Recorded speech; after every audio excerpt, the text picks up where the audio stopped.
पितृदोष है ये आपको कैसे मालूम पड़ेगा?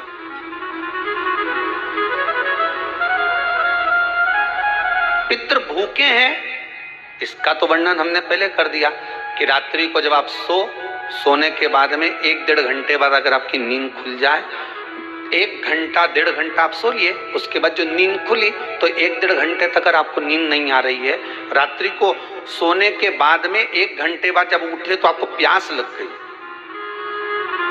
भूख लगने लगी, प्यास लगने लगी कि मेरे को पानी पीना पड़ेगा, घबराहट हो रही, पानी पीना पड़ेगा। 1-1.5 घंटे सोने के बाद अचानक नींद खुले और आपको प्यास लगे, समझ लेना आपके पितृ भूखे हैं और प्यासे हैं।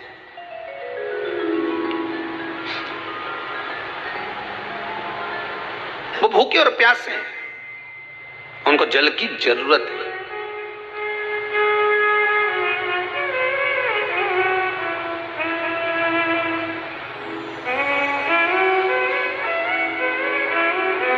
किसी भी नदी में, सरोवर में, कुंड में, बावड़ी में, तालाब में, आप तीर्थ में जाकर जब स्नान करते हैं तो स्नान करने के बाद एक काम का नियम बना लो कि अपने हाथ की अंजलि में जल लेकर अपने पूर्वजों को देना। प्यासे रहते हैं, भाग मांगते हैं।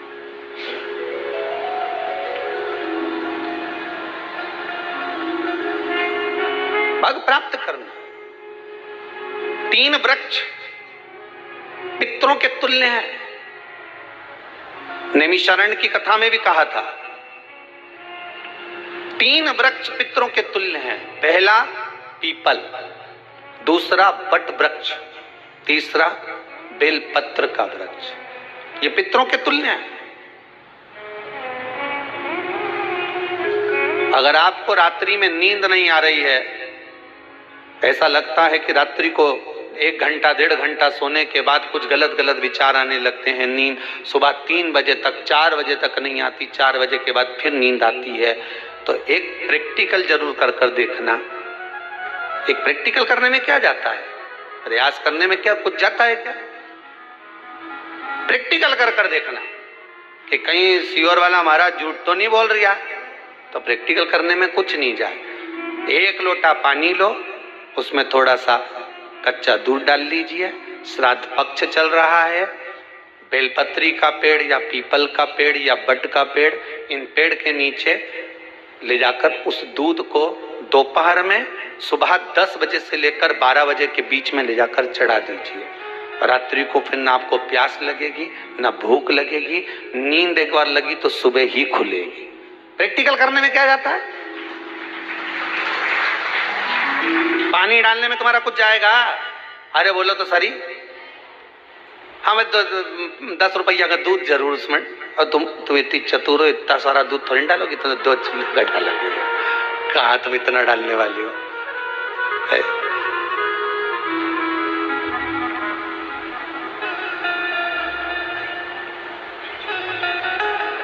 कहा बहुत चतुर लोग हो रहे संसार में हो।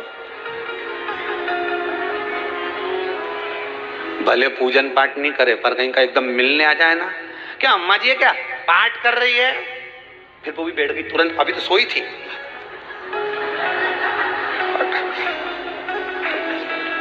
तुरंत क्या पंडित जी हैं क्या, उनसे थोड़ा काम है, अभी माला जप रहे हैं, मालूम पड़े पंडित जी तो आराम से सेवफल खा रहे थे।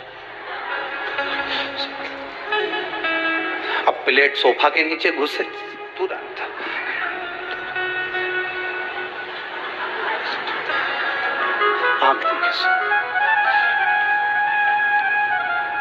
प्रैक्टिकल करने में क्या जाता, कुछ भी नहीं बिगड़ेगा। ये तो बस जल डालोगे तुम्हारा ही कुछ अच्छा हो सकता है, बाबा की कृपा है।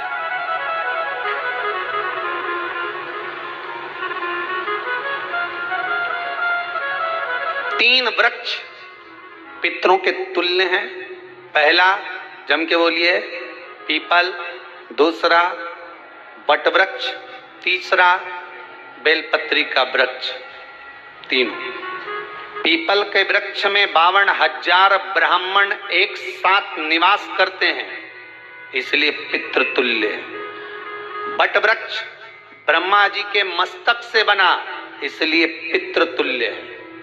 और बेलपत्री का वृक्ष माता पार्वती जी के अश्रु से बना। जब आंसू गिरे थे माता जगत जननी जगदम्बा पार्वती के, उस समय पर पितृलोक में हलचल उत्पन्न हो गई थी। हमारी नातिन की आंख में आंसू कैसे आ गए? मैनावती की पुत्री है,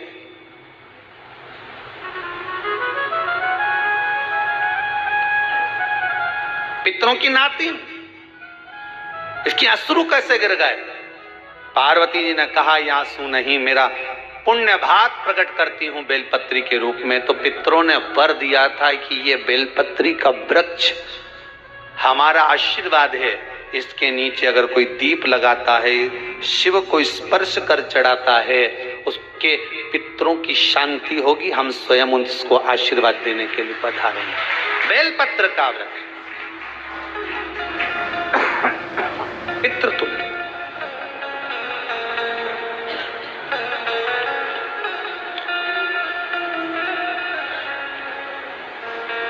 तो रात्रि को अगर भूख लग रही है, प्यास लग रही है, तो पितृदोष।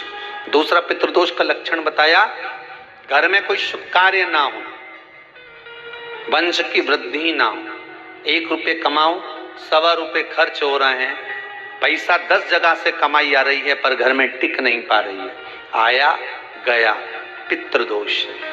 जरा सी कटोरी पड़ी है, उसके पीछे विवाद चालू हो जाए, पानी ढुल गया उसके पीछे विवाद हो जाए, या छोटी छोटी बात में घर में क्लेश मचा हुआ है, पितृदोष है।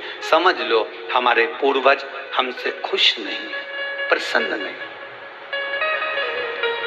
कोई कहता है गुरुजी श्राद्ध बड़े बेटे को करना चाहिए कि छोटे को करना चाहिए?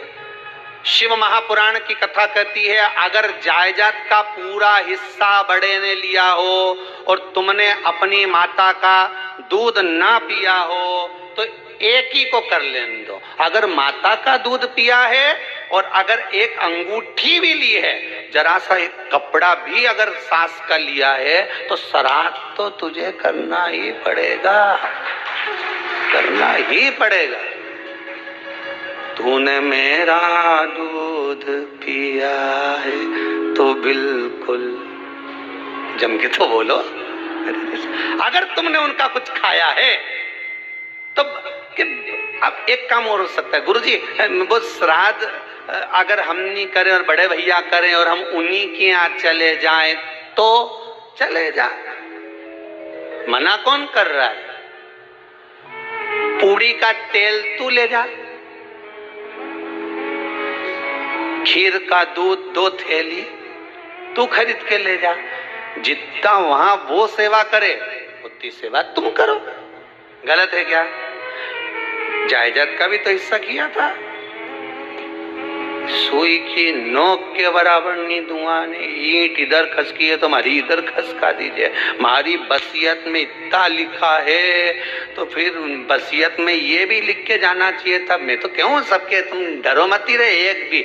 जब छोरा छोरी के जब सब सामान, प्रॉपर्टी दो ना, जमीन दो ना, जायदाद दो ना, सारा सामान छोरा छोरी के दो, तो उनके लिख के भी जाओ कि हमारी श्राद्ध कर दे अच्छे से, नहीं तो भूतड़ी बन के सताऊंगी।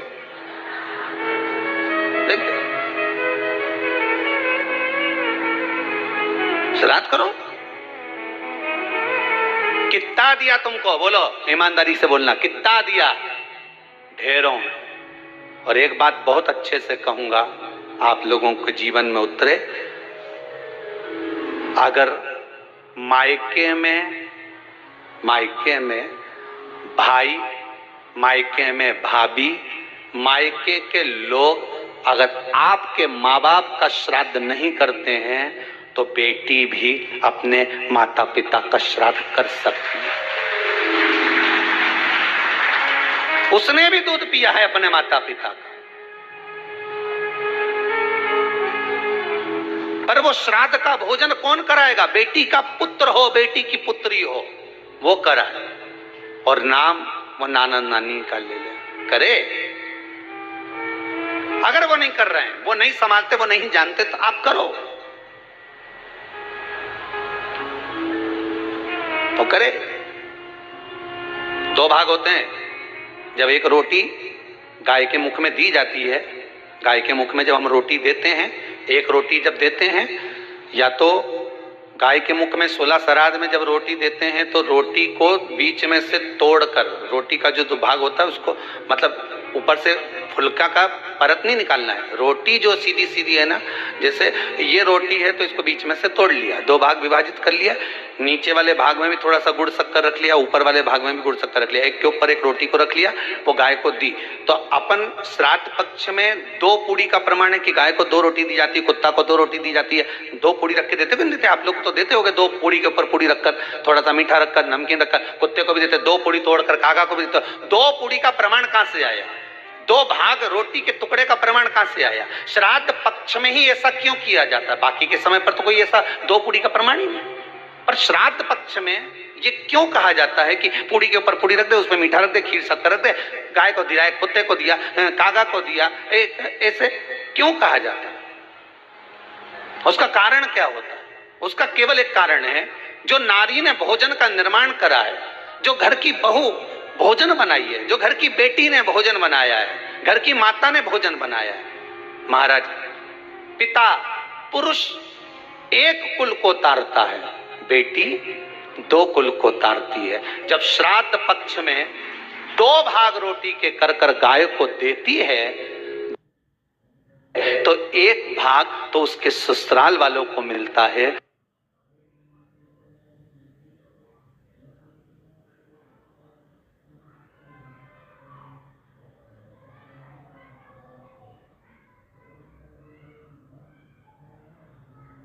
मायके को भी मिले, ससुराल को भी। जब गया जी का पिंड होता है तो नाना नानी सबका स्मरण कराया जाता है। 2 भाग,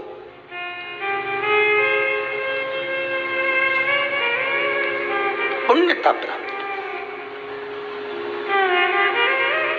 अब लोगों को मालूम तो है नहीं कि 2 पूड़ी क्यों रखते हैं, उसका कारण वर्णित है शास्त्रों, दोनों पक्ष तारने के लिए, दोनों पक्ष का स्मरण कराने के लिए। महाराज, बिंदु प्रेत योनि में पड़ा, चंचुला देवी उनके मोक्ष का प्रयोजन कर रही है, प्रयास कर रही। क्या करा जाए कि इनको मोक्ष मिल जाए? कहा शिव महापुराण की कथा। पार्वती मैया की सहेली बन गई और पार्वती मैया ने शिव महापुराण में प्रेत योनि से मुक्त होने के लिए कहा, तुम रुका जी के यहाँ जाओ, देवऋषि नारद के पास जाओ। नारद जी ने तुमरुका जी के पास भेज दिया। क्यों? नारद जी जानते हैं मैं कथा नहीं कह सकता, मैं कथा सुन सकता हूं पर कह नहीं सकता, कहने के लिए मुझे बैठना पड़ेगा, सुनने के लिए हो सकता है कि मैं चले जाऊं, वापिस आकर बैठ जाऊं।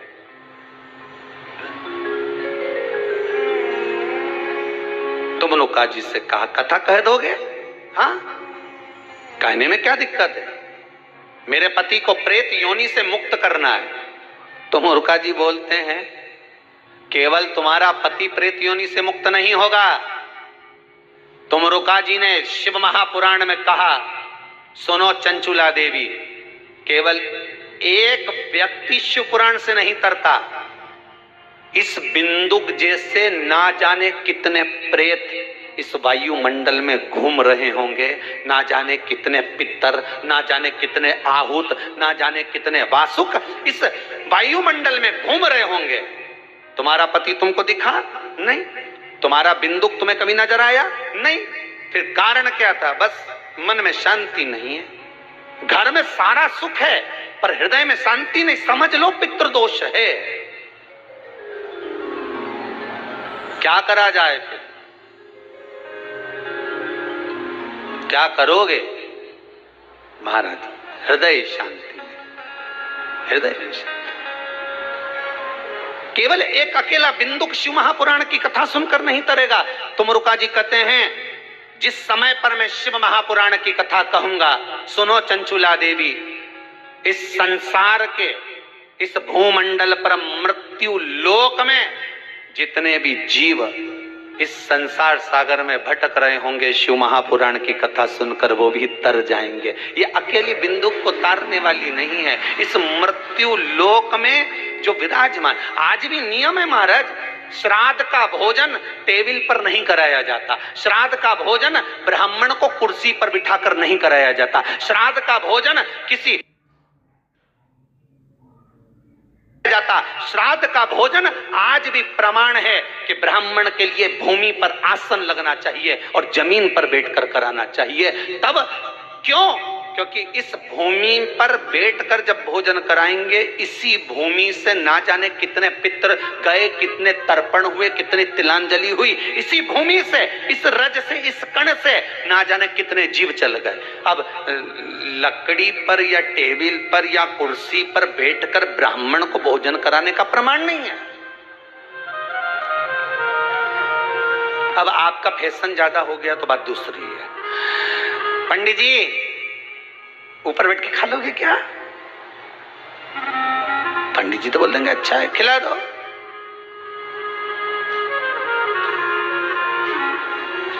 ऊपर बैठ के क्यों? वो झुकने में थोड़ी सी कमर लचक जाए, क्योंकि खीर परसेगी तो झुकना पड़ेगा। अब ब्राह्मण अगर भोजन करने आसन पर बैठेगा, तुम अगर थोड़ा झुककर परसोगी, ब्राह्मण के सम्मुख में आप थोड़ा सा भोजन कराते समय झुकोगी। जरा विचार करिए, यशोदा मैया के घर में संतान नहीं थी। यशोदा जी श्रावण के महीने में श्रावणी करने आए हुए ब्राह्मण को मात्र खीर परोसने के लिए गई थी।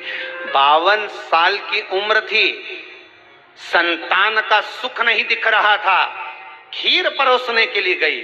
उतनी देर में ब्राह्मणों ने देखा इनके घर में संतान नहीं है, पुत्र भव कह दिया। और यशोदा जी के पति श्री नंदराय जी कह रहे हैं कि बाबा मैं 60 का या 55 की, बाल हो गए धोले, और तुम कह रहे हो पुत्र होगा, कहां से होगा? ब्राह्मण कहते हैं ब्राह्मण जब भोजन करता है, भोजन करते समय जब वर देता है, वो वर गलत नहीं हो सकता, कहीं से भी आएगा, पर छोरा तो आएगा। और आया, कहीं से भी आया, पर पुत्र आया, क्योंकि आशीर्वाद दिया था। श्राद्ध पक्ष का भोजन टेबल पर नहीं, कुर्सी पर नहीं, श्राद्ध पक्ष का भोजन ब्राह्मण को आसन लगाकर जमीन पर कराना चाहिए, भूमि पर।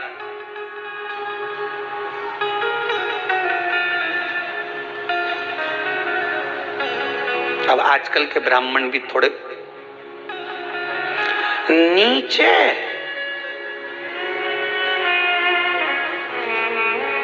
अगर हम टेबल पे ही जिम लें तो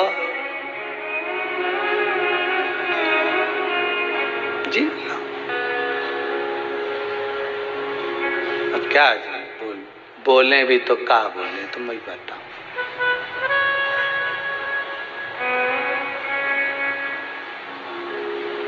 थोड़ा सा भाग भूमि का हो महाराज। तर्पण तिलांजलि सब भूमि पर।